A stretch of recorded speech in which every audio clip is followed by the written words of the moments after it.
Sveiks, Dzinter! Kur mēs esam? Mēs esam Balvos un es savu māju apkurinu ar gāzi. Es redzu, ka tev ir pazemes gāzes tvertne. Saki, kāpēc tāda izvēle? Aizņem maz vietas, zemes gabals man maziņš ir, lai celtu tur šūņus, malkai un tā tālāk. Būvējot māju, izdomāju, ka ar gāzi būs izdevīgāk, labāk. Un no 13. gada jau no privātpersonām šeit Balvos esmu pirmais Intergas klients. No sākuma bija doma ar malku, bet tad šķūns jāceļ, zemes gabals tu nav liels. Tāpat ar malku ir jāņemas, šitā uzpildīja un nekādu problēmu.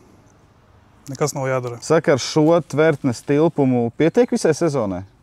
Man ir 2,4 kubi tvertnē. Man pietiek.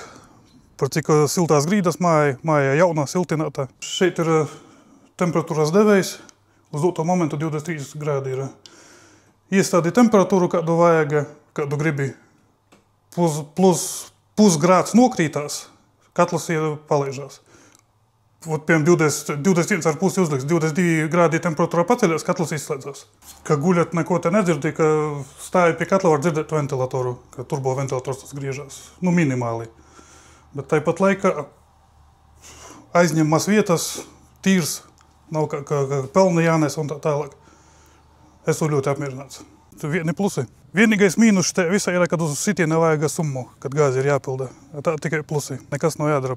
Uzliec temperatūras devēju un viss notiek.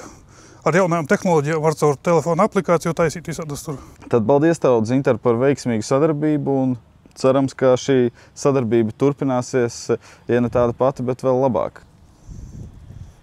Paldies!